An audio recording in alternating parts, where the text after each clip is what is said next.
Warahmatullahi wabarakatuh. Selamat pagi anak-anakku. Anakku kelas 5 yang hebat. Hari ini kita akan belajar kelas 5, tema 5 tentang ekosistem. Subtema 3, keseimbangan ekosistem, pembelajaran 2. Tapi sebelumnya, marilah kita berdoa terlebih dahulu. Menurut agama dan kepercayaannya masing-masing, berdoa mulai.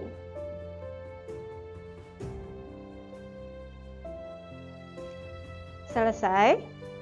Untuk mengawali pembelajaran hari ini agar anak-anak tambah semangat, mari kita melakukan tepuk semangat bersama-sama. Tepuk semangat. Ding ding ding ding ding. Dung dung dung dung dung. Dang dang dang dang dang. Ding ding ding ding ding. Dung dung dung dung dung. Dang dang dang dang dang. Sip. Aha. Semangat. Ya, Ibu harapkan setelah tepuk semangat tadi anak-anak tambah semangat dalam belajar. Anak-anakku, tujuan pembelajaran hari ini adalah 1. Setelah membaca teks tentang perubahan dalam jaring-jaring makanan, peserta didik mampu membuat daftar pertanyaan dan jawaban dari teks non-fiksi dengan benar. Yang kedua, setelah mengamati video tari merak, peserta didik dapat mengidentifikasi properti tari dengan benar. Dan yang ketiga, setelah berdiskusi dengan orang tua, peserta didik mampu memahami perubahan ekosistem dengan tepat.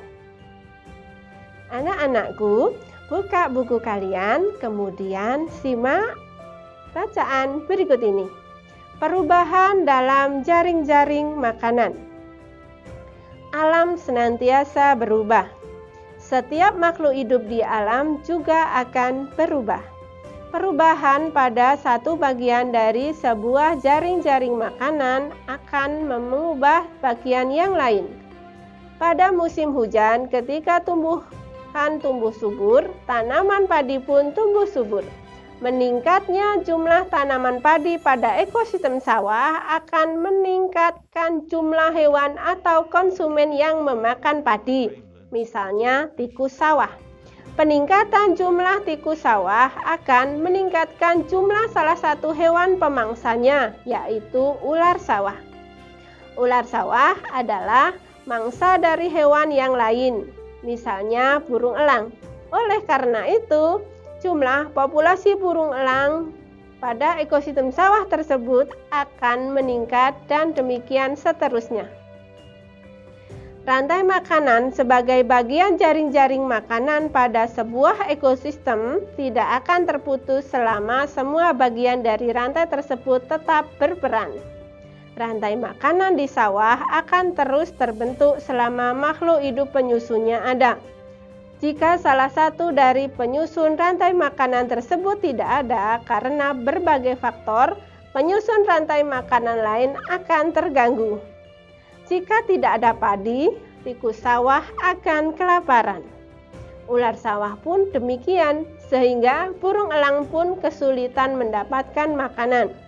Rantai makanan itu akan terganggu dan merugikan apabila ular sawah yang seharusnya memangsa tikus sawah ternyata memangsa hewan lain, misalnya anak ayam yang dipelihara manusia. Jika salah satu rantai makanan terganggu, jaring-jaring makanan pun akan terganggu. Perubahan-perubahan yang bersifat alami dan menjadi bagian dari daur kehidupan di dalam ekosistem tidak akan memberikan gangguan yang berarti.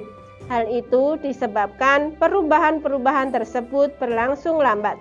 Perubahan yang tiba-tiba, bahkan yang memberikan dampak kerusakan cukup besar, akan mengganggu jaring-jaring makanan.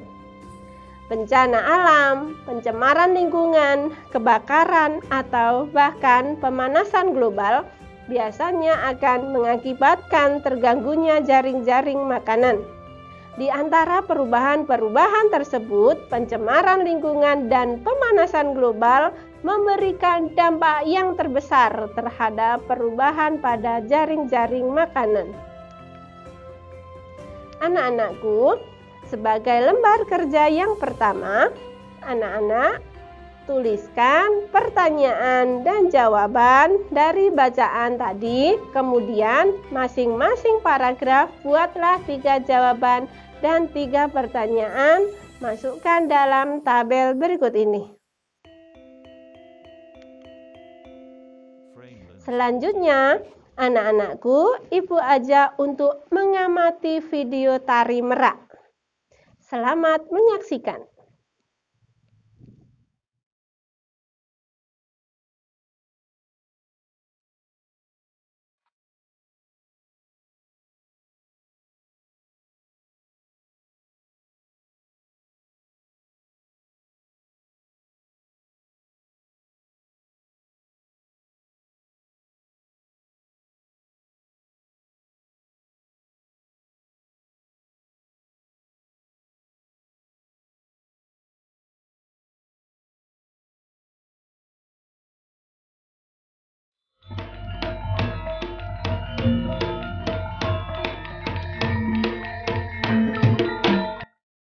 Kelas 5 yang hebat, dari video tadi anak-anak sudah mengamati.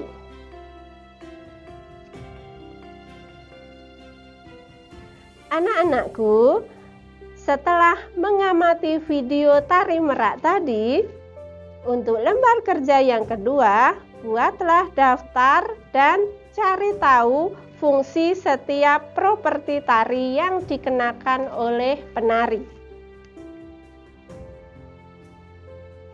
Untuk lembar kerja yang ketiga, pada halaman 111 disajikan beberapa soal latihan yang harus anak-anak kerjakan. Silakan anak-anak berdiskusi dengan orang tua atau kakak atau siapa yang ada di rumah. Ada 3 pertanyaan yang harus kalian kerjakan, yaitu 1. Sebutkan beberapa penyebab terjadinya perubahan dalam ekosistem.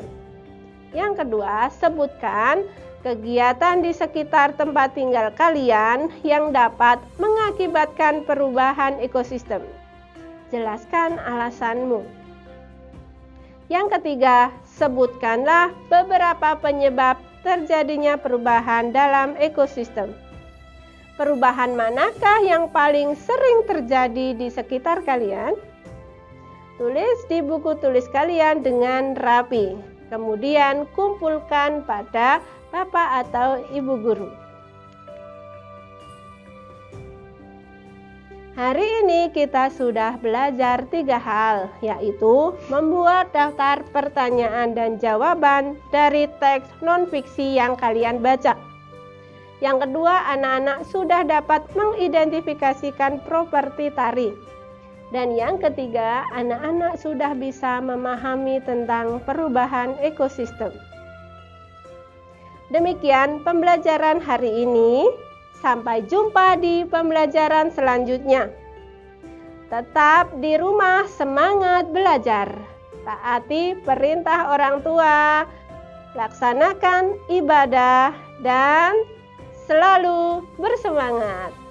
Wassalamualaikum warahmatullahi wabarakatuh.